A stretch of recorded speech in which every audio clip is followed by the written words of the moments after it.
Lalan top इस वक्त है हर की पौड़ी पर और हम यहाँ तमाम लोगों से बात कर रहे हैं। सर आपका नाम क्या है? मेरा नाम परीक्षित है, परीक्षित सिखौला, लाल झंडे वाले। जी जी। आप क्या करते हैं परीक्षित जी? किस चीज़ को लेकर? You sit here. आप अपने काम के बारे में थोड़ा सा हमारे दर्शकों को जी, बताइए। मैं पुरोहित हूँ। यहाँ पे हम लोग किसी भी व्यक्ति के सुख का, दुख का, दोनों तरह का विवरण रखते हैं, उनका पूजन कराते हैं। जन्म से लेके मृत्यु तक का पूरा जो एक कर्म है, 16 जो हमारे विधान है, उनको करते हैं यहाँ पे हम लोग। परोहित इति पुरोहित। परोहित मतलब दूसरे का हित करने वाला ही पुरोहित है। आज से कई हजार वर्ष पूर्व राम जी के पुरोहित हुए वशिष्ठ जी। जब दशरथ जी बहुत परेशान हुए, पुत्र वियोग में थे, संतानहीन थे, तो उन्होंने वशिष्ठ जी से कहा। वशिष्ठ जी ने दूसरे ऋषि को बुलाकर पुत्रेष्टि यज्ञ कराया। आगे 4 पुत्र हुए, राम जी, लक्ष्मण जी, भरत जी, शत्रुघ्न जी। पुरोहित कई हजारों वर्ष से चले आ रहे हैं। उसी परंपरा को निर्वाह करने के लिए हम लोग हैं। हम लोग जिस परिवार का, जिस समाज का, जिस व्यक्ति विशेष के जात अनुसार हम लोग डॉक्यूमेंट्स रखते हैं, जिसको एनआरसी भी कह सकते हैं आज के टाइम में। उन डॉक्यूमेंट्स के आधार पे उन लोगों का क्या क्या कर्म है, उनके यहाँ जन्म के समय क्या कर्म होता है, उनके विवाह के समय क्या होता है, उनके मृत्यु समय क्या होता है, इन सब चीज़ों को दृष्टिगत रखते हुए उनके विधान को बताना हमारा कर्म होता है। उसी परंपरा में हम पुरोहित हैं। उनके हित मध्य पृथ्वी और भूतल और सूतल तक जो हित करे वो पुरोहित। ये बड़ी इंटरेस्टिंग चीज़ हमें पता चली पुरोहित। तो क्या, जैसे अभी आपने बताया कि आपके परिवार में ये चलता हुआ आ रहा है, तो ज़रूरी होता है क्या कि परिवार में यदि परंपरा चल रही है तो जो आने वाली जनरेशन है वो भी इस चीज़ को, क्या आजकल ऐसा हो रहा है आजकल, या फिर आपको कुछ डिफरेंस देखने को मिला है? पहले आप उसके बारे में थोड़ा सा बताइए। नहीं, ऐसा नहीं है। परिवारवाद से इसका कोई संपर्क नहीं है। ये कांग्रेस नहीं है। सॉरी, धर्म और राजनीति को ले लिया। ये कांग्रेस नहीं है, लेकिन ये परिवारवाद भी नहीं है, लेकिन परिवारवाद ही है। दोनों चीज़ हैं। इसमें आप को बड़ों से ज्ञान होना चाहिए। पहली बात, हमारे यहाँ जिस परिवार में बेटियां ही हैं, उस परिवार की बही पोतियों का क्या होगा अगर परिवारवाद की बात करेंगे? तो इसीलिए उनके बेटे आगे संभालते हैं, उनके बच्चे संभालते हैं। लेकिन ऐसा भी ज़रूरी नहीं है। सब लोगों ने अपने अपने हायर मैनेजर्स रख रखे हैं यहाँ पे। लेकिन जो पुरोहित शब्द जो आता है वो मैनेजर्स के लिए नहीं आता, वो परिवार के लिए आता है ना। दूसरी बात ये है कि आपने जैसा कहा, क्या ये ज़रूरी है सभी लोगों? मैं पहले फ्रेंच एम्बेसी में था, मैं वेट ट्रांसलेट करता था, लेकिन मैं रिज़ाइन करके अपने काम पे आ गया। संतुष्ट व्यक्ति ही ये काम संभाल सकता है। जो व्यक्ति संतुष्ट नहीं है किसी भी चीज़ को लेके, तो वो इस काम में आएगा ही नहीं, है ना। यहाँ की जो आय है, हमारी यहाँ का जो हर कार्य को आय से संबंधित कर दिया है ना। हम लोगों की भी आय है, हम लोगों की आय, लेकिन आकाश वृत्ति है। आकाश वृत्ति ऐसी होती है, आज बारिश हो गई तो बहुत पानी है लेकिन कई बार अगर गेहूं बोआ और बारिश ही नहीं हुई तो अकाल पड़ गया, सूखा पड़ गया। तो कोई जजमान आ गए, कोई सुख में आए तो बहुत अच्छा दे जाते हैं। दुख में आने वाले व्यक्ति से लाल झंडा ने आज तक भी 1 रुपया नहीं मांगा। हाँ, ये लाल झंडे की खासियत है। जैसा अभी आपने एक रेफरेंस दिया, अकाल पड़ जाता है, यहाँ पर हम व्यापारियों से बात कर रहे थे और हमें तमाम चीज़ें पता चली कि कोविड के बाद से यहाँ पर व्यापार बहुत मंदा पड़ा हुआ है। योर थिंग दिस पुरोहित, जो आपने सारी चीज़ें हमें बताई, आपका कैसा एक्सपीरियंस रहा अगर कोविड को हम पर्टिकुलरली यहाँ फोकस में रखें? नहीं, बाय सीइंग द कोविड, अगर हम कोविड को देखते हुए बात करें तो कोविड से कि हम लोगों को बहुत असर भी पड़ा और नहीं भी, दोनों चीज़ें। असर इसलिए नहीं पड़ा क्योंकि व्यक्ति जो श्रद्धावान था वो चाहे कैसे भी आया, हाँ, लेकिन बीच में इतनी ट्रेजेडीज हो गई थी कि वो लोग सब यहाँ आते हुए घबरा रहे थे। कुछ लोग आए भी। मैं एक आर्मी पोर्शन को पूरा रखता हूँ, मेरे पास आर्मी के सभी लोग आते हैं। CDS साहब का भी मैंने ही कराया था, तो VIP घाट पे या अनेक अलग घाट पे भी लोग आए। लेकिन ये ज़रूरी नहीं है कि हमें नुकसान हुआ।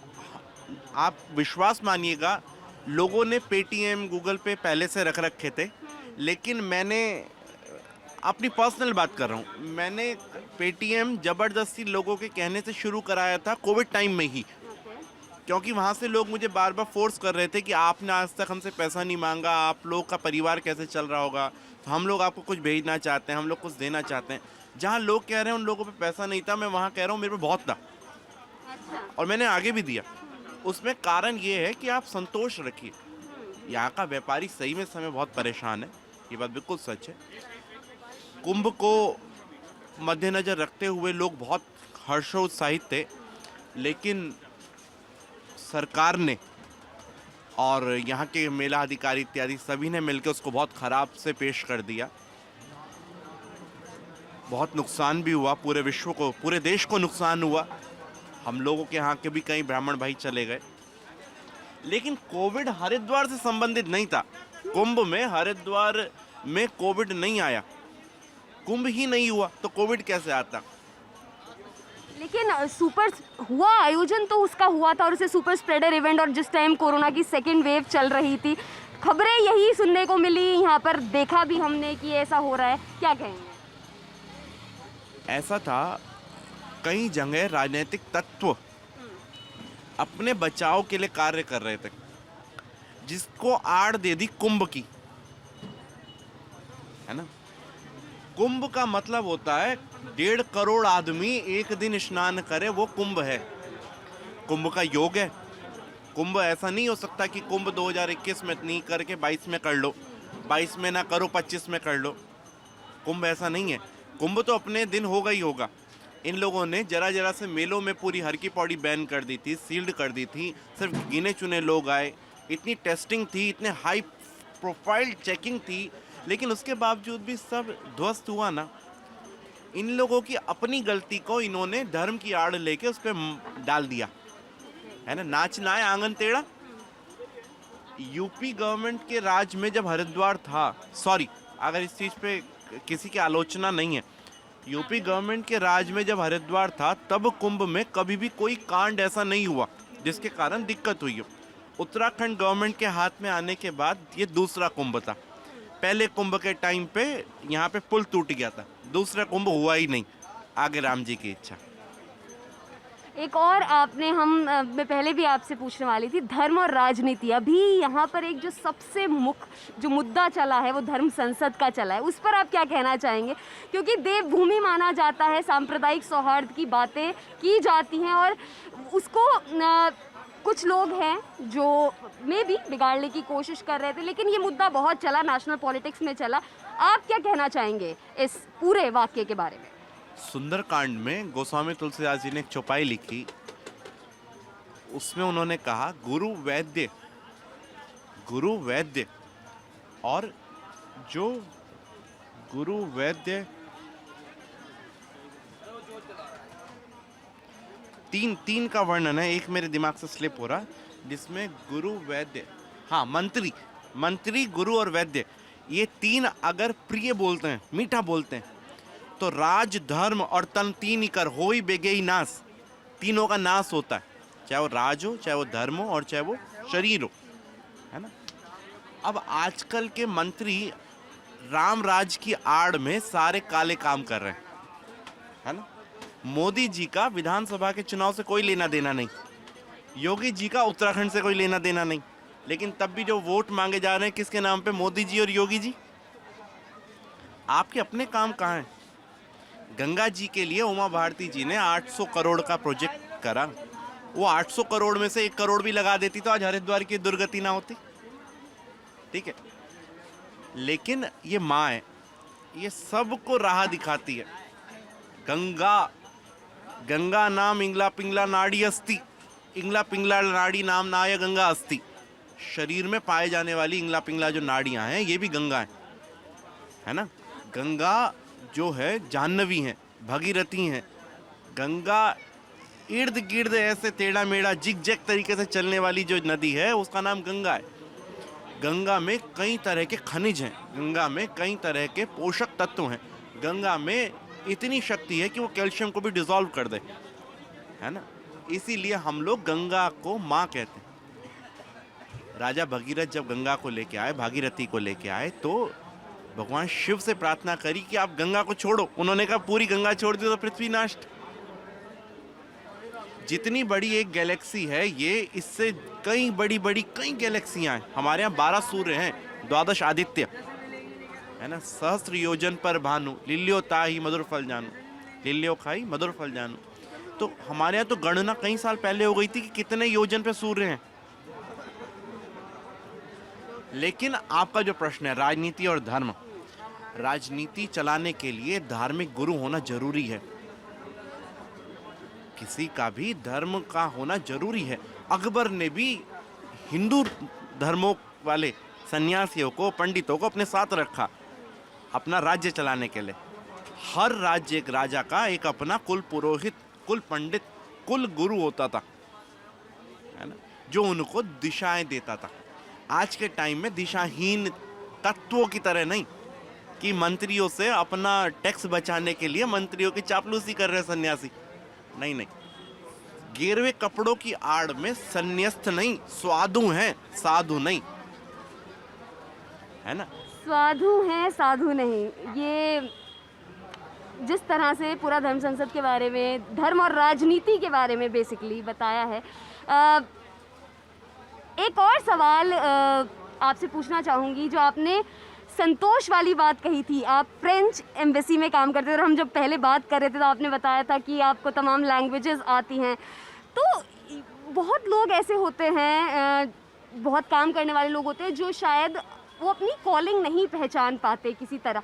कैसे आप मे भी आप मोटिवेट कर सके लोगों को अपनी कॉलिंग पहचानने के लिए, तो आपने कैसे किया ये? ऐसा है, मैं भी मनुष्य हूँ,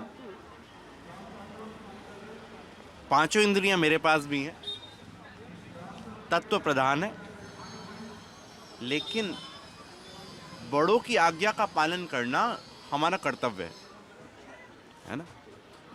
आज के टाइम में माँ और पिता मम्मी और डैडी बन के रह गए। मम्मी इजिप्ट वाली जो बंद है केव्स में, और डैडी तो पहले ही डेड सबसे डैडी बन गया, है ना। लेकिन माँ जो शब्द आता है माँ, वो ममत्व है। पिता कहते ही आदमी के रोंगटे खिल उठते हैं। जब मैं विदेश जाने के लिए उनसे प्रार्थना कर रहा था, लड़ भी रहा था, आर्ग्यू भी कर रहा था, तो ठीक है, शब्द निकला ठीक है।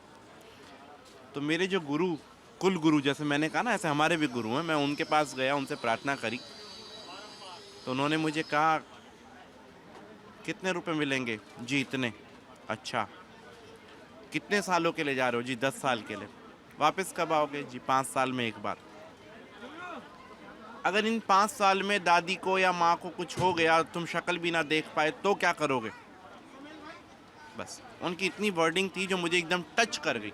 और दूरदर्शी थे वो लोग, नहीं तो इस समय मैं कोविड में लोटे में भी ना आ पाता, सशरीर तो बहुत दूर की बात है ना। या कुछ ऐसा यहाँ हो जाता तो मैं कैसे झेलता। इसीलिए संतोष परमम धर्म, सबसे बड़ा धर्म ही संतोष है। आप अगर संतोषी हैं ना तो आप सारे में खुश हैं, और अगर आप परेशान हुए घूम रहे तो आप राजा भी बन गए तो भी परेशानी है ना। धामी जी जब से मुख्यमंत्री बने, देखो कितने बेचारे, हाथ फ्रैक्चर था लेकिन तब भी घूम ही रहे थे ना, क्योंकि इलेक्शन सिर पे हैं। त्रिवेंद्र सिंह रावत जी और तीरथ सिंह रावत जी ने तो भंडारे जी में ना है ना। हमारे यहाँ विधायक हैं आदेश चौहान जी, किसी के यहाँ दुखद घड़ी हो, सुखद घड़ी हो, अगर उन्हें पता लग गया आज उनके यहाँ हलवाई बैठ रहा है तो वो पक्का जाएंगे। तो किसी को कचौरी जीमने का शौक होता है, उनमें से वो भी एक है। पहले ये ब्राह्मणों के लिए अप्लाई होता था, आजकल हर कोई है। एक और बात अभी आपने कही, उससे ही मेरा अगला प्रश्न निकलता है। परेशान बहुत रहते हैं लोग, कुछ कहना चाहेंगे, कुछ बताना चाहेंगे? नौकरी से परेशान है, रिश्तों से परेशान है, कुछ भी जो आप कहना चाहें as a message to our viewers.